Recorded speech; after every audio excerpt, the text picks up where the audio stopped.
Log on bbc.co.uk to big questions. Follow the link to the online discussion. Send us your views about our last big question too. Is it right to pick and mix religion? This is the final show of this series. But we'll be back in January 2014, so you can email audience@menton.tv if you'd like to be in one of our audiences next year. Well, the summer solstice on Friday night brought 21,000 people to Stonehenge to watch the dawn. They weren't all New Age travellers, ageing hippies or latter-day druids. There were many Christians there too, people from other mainstream faiths seeking something spiritual amidst the crystals and the tarot cards. Is it right to pick and mix religion? Rabbi Eli, to an extent, having thought about this, I mean, religions pick and mix religion, don't they? Because there's lots of the Bible and the Quran, there's lots of the Torah and the Bible, and who knows what other, pre-Christian, pre-Jewish myths were involved as well. I think unless people are living in closed authoritarian communities, they are free to choose. We live in a modern world. Individuals have the power of choice, and they are making choices.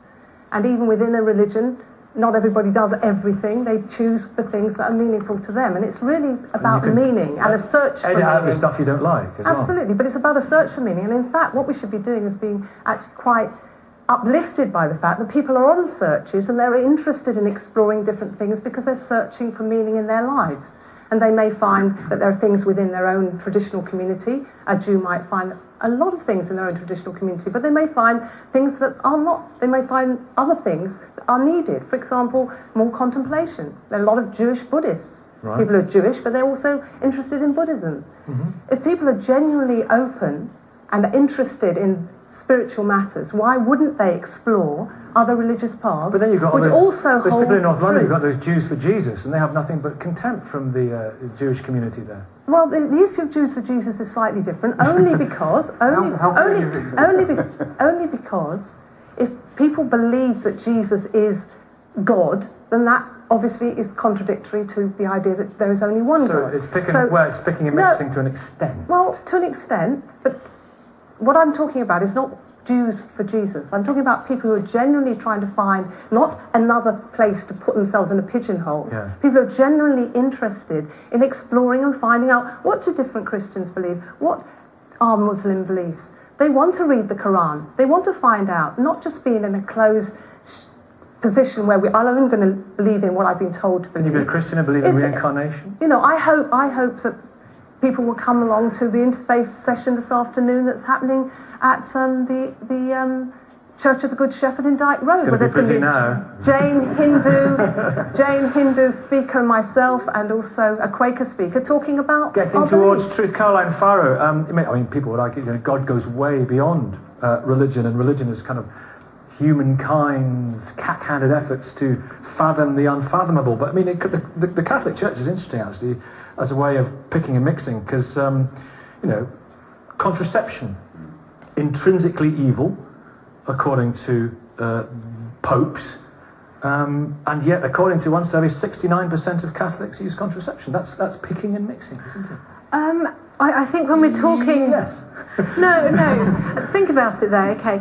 The reason why pick and mix, it's called syncretism, picking and mixing different elements. What is religion?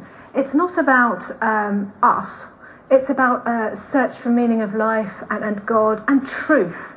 And why we can't pick and mix religion if we have a genuine faith is because we have a search for the truth. And therefore, I think there's going to always be... I'll come to a point where there's intellectual conflict, because if as a Christian we believe Jesus was the Son of God, it's a revealed religion, we believe this is the truth, then why are we suddenly going to believe actually there's Buddha and bits of Islam and bits of Hinduism? It makes no coherent sense. The church over the years, there have been so many apology to Galileo, Copernicus was reburied, African slave trade. They didn't actually apologise to Darwin, but they said, you're right. But Protestants burn, women's rights. Nicky, what we're getting at here is the Catholic Church, along with other churches, has in the past not always behaved quite as it should have done. But fundamentally, the Trinitarian belief of God the Father, the Son, the Holy Spirit is basic, has never ever changed, and it's a search for That's truth. non-negotiable. But this is a fundamental issue, isn't it? This is a fundamental issue. There are actually not one truth, there are many truths. There's not just one way to God. There are many ways to God. So if I am actually going to respect you as a Christian, if I'm going to respect a Muslim, if I'm going to respect a pagan, if I'm going to respect other people, I have to respect that they've also got their truths. And so that your approach is one which denies the truth of other faiths and of other beliefs. There can only be one truth. There can only be one truth. As in, we can have universal ethical truths, but Nicky, are you wearing, I don't know, a black suit or a red suit? You know, which is true? Something is either true. I could list right now about 200 Christian institutions across the world who believe that their truth is the truth. Yes. Among those would be the Catholic Church. And the Catholic Church's idea of truth has evolved considerably over the years, particularly between the years 300 and 400 AD. Now, if I might make Nicky think about where we are right now this morning, there's about 900,000 people in Catholic churches, there's about 900,000 people in Anglican churches. There's about another 2 million people in other kinds of churches across the country on a Sunday, on a regular Sunday. There's also, if you look at all the surveys, drag out my favourite statistic, if you ask people if they believe in God or any kind of higher power, and you strip out all of the ones who go to church, temple or mosque or any affiliation, 26 million people in Britain who say they believe in God but don't belong to an institution. So our question's asked, is it right to pick and mix? The fact is, the majority faith in Britain is pick and mix. And it's all part of scrabbling our ways in this confusing world towards truth. Sorry, Judy, I must speak to the witch because he's been introduced. Kevin, how are you doing this morning? Oh, I'm very good, thank you. Good to see you. Looking absolutely resplendent. Why don't you shake his hand? There you go.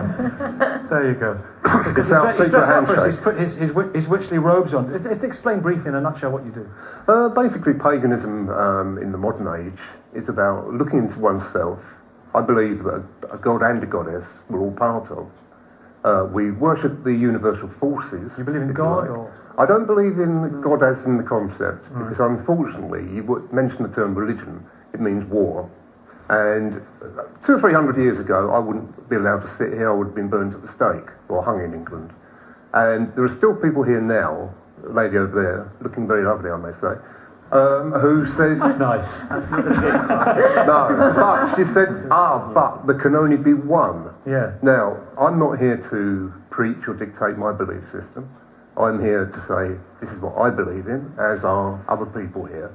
And at the end of the programme, hopefully we're going to all agree to differ, that we can all go home, worship our own deities as such. And I mean, even if your viewers, if they just worship watching EastEnders. Well, Dave Allen used to say that, if anyone remembers, at the end of his shows. Good night, may your God go with you. Yeah. He used to say. But Karen, if I may, Stan, there's a very interesting point there. Exodus, suffer not a witch to live. Now, you've essentially pick and mixed that bit out, haven't you? No, otherwise, absolutely not. No? Because as a Christian, we believe that Christ is a new covenant. Right. So his law supersedes the Old Testament. So we you appreciate... ignore everything in the Old Testament. But we appreciate... we say that Christ fulfilled the Old Testament. So why don't you ignore the bits in the Old Testament about homosexuality? If you ignore the bit about witches? Because it's very clear, Jesus talked very positively about marriage and what marriage is. Jesus was such a radical person. He was so radical. If Jesus wanted, people say, well, Jesus never talked about homosexuality. Jesus by the way. Supernatural powers. But if Jesus... Jesus was also Jewish, by the way. If Christ wanted, and I don't mean this in any sort of pejorative sense, but if Christ, wanted to set out a vision of sort of homosexuality, he would have done so. What did he say about witches then? Why did he not? Did he absolutely invalidate the witch thing? Christ came and Jesus is gay. And possibly Christ came and he said, love one another. Your two main commandments are to love the Lord your God with all your heart and soul, and stemming on from that is to love your neighbour as yourself. But what if your neighbour's a witch? That's right. If your neighbour's a witch, what do you do? Let's bring Kevin in and James. Go on. I think very early on you said something that I think goes to the heart of this. And this is the arrogance of organised religion in saying we have the truth and we're in search of the truth. Critical thinking and rationality says what you want to do is develop your own morality, an appropriate morality for the society within which you live, and you search for that in different places. Pick a mix is great, but religion is bigger than Woolworths. There's 4,200 identified religions in the world today, 4,200, and that's not to mention the cults of Zanu, the intergalactic warrior, and people like that. I'm coming on to that in a minute. There's 4,200, and what we've done, organised religion is the history of organised religion is schism. It's split. For a while we're together, then we split, and then we split again. Okay, Jody, is it all right to pick and mix a bit of this, a bit of that, a bit of a Jewish, Buddhist, a Christian, Hindu? Well, I think that sort of lacks integrity, actually, and understanding what actually faith is. So I think on the one side, what we would say... No, and I would say, why is searching for truth seen as a bad thing? I mean, it doesn't have to be exclusive, so that's different to what you're saying. Yeah. But what I would want to say is that, when you give yourself to a particular faith, you're worshipping a particular God, and practices come out of worshipping that particular God that you worship. And I think sometimes it's pulling those things apart. So we see practices that are inherent, for example, within Christianity or Buddhism, so issues of aspects of justice and peace. And people look at those practices and say, yes, I'd like to shape my life around those are good things, those are things I want to do. And they sort of then paste together that they're this sort of somehow a Christian and somehow a Buddhist. But actually, if we look back at what their beliefs are that feed into those practices, those are quite different things which are mutually exclusive. But actually, that's not to say that you can't learn and you can't affirm that in another person. Whenever people say, I don't mean to be pejorative, or they use phrases like, well, if someone has genuine faith, and it doesn't matter how demurely one sits there, you're being incredibly judgmental and incredibly arrogant. And it's not so much reserving the right to cherry pick nice bits from other people's religion, it's reserving the right to exercise the intellect that you believe God presumably gave me and arrive at my own decisions about what I do. So last Sunday was the first Father's Day I've had since my father died, and I went to church. I went to church because I feel closer to him there. I took my children with me. My children were born using fertility techniques that the head of the church I attended considered to be wrong and evil and possibly even satanic. I don't know. I haven't read your book lately. However, I came out of church feeling better. My children came out of church feeling better, and I felt more loving towards my dad than I would have done if I hadn't gone to church. So how dare anybody tell me that I'm somehow less of a Christian or I don't have a genuine faith? Let me ask you a question, Abdullah. Right, you think the Quran is the word of God? I'd be fascinated to know the answer to this question. So address it. Now, Jodie here feels the power of Jesus. She feels a relationship with God. I'm right in saying that. Yes. You really do feel that strongly, don't you? Yeah. You really feel the power as well, don't you, Kevin? And Rabbi Ali, you really feel spiritual, and you feel that. And Caroline, you're a fantastic woman of really, really strong beliefs and strong faith, and you feel a relationship with Jesus and with God, don't you? Definitely. What are they feeling? Well, I think there's a difference between truth and sincerity. What are they? A person can sincerely believe on what their belief is the truth. Just because they do that doesn't mean it's necessarily true. It might be, might not be. But truth is external to the human being. We just heard. Truth is something that assuming that we're not nihilists. The truth is external. What subjective experience are they having?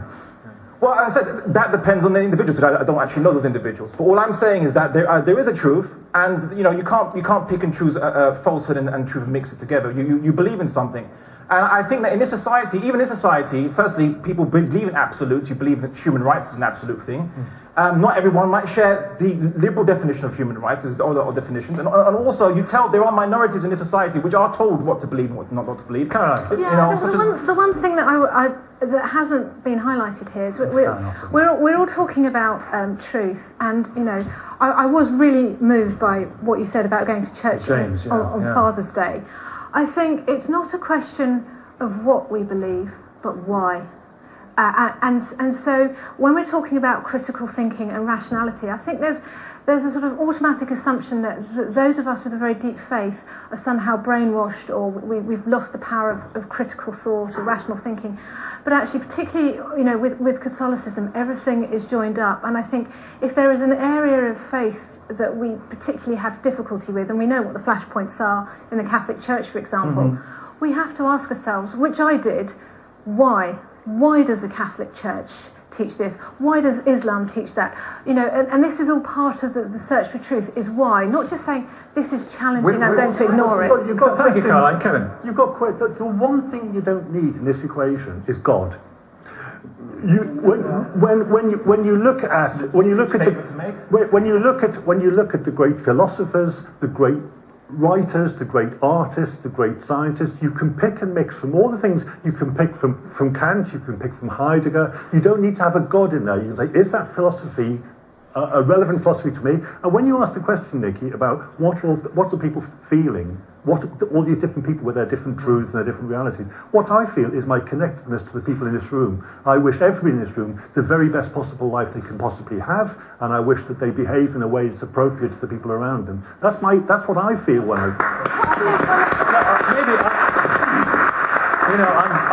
I'm tempted to bring in Durkin from the British Bookmakers Association. What are the odds here? What's the best bet?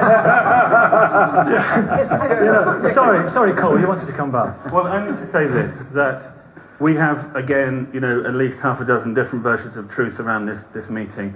But what's happening in the nation out there is that there are all these people who don't belong to any of these particular affiliations, who are making their own way and trying to work out their own understanding of what they consider to be a higher power somewhere out there. That's fine. But what James says puts his finger on it a little bit, because what those people lack, what we lack, is community. We look for community in other ways. James found it when he went to church that day. Other people find it in organisations like the Scouts, the Guides, whatever. But also in their local club, in charities, the way that they subscribe to political party, political parties, football clubs. Yeah. So people are looking for community and improvising an alternative to the community that they once found in their religion, their default religion.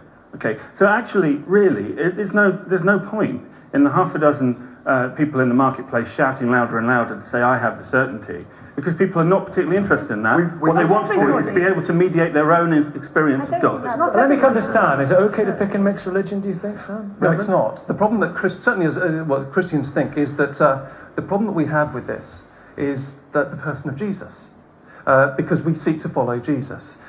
Jesus came, as the rabbi said, saying that he was God. He was God come among us. Not only that, but he said, I am the way, the truth, and the life. No one comes to the Father but by me. So now, will God punish you for picking and mixing? Well, what Jesus says is that the Bible speaks of humanity in terms of being lost, in terms of when it comes to eternity and life after death, that we can't find our own way there. And that's why Jesus came, to show us the way there. Now, if you're lost, the way is through Jesus. If you're lost and someone says, "Let me show you the way," then you follow them. Now, if you decide halfway that you're going to go somewhere else, that's the decision. I'm so sorry. You have had the last word. Maybe that was divine intervention. Who knows? Thank you very much for watching this series. We'll be back in January. It all goes on Twitter. Have a great summer.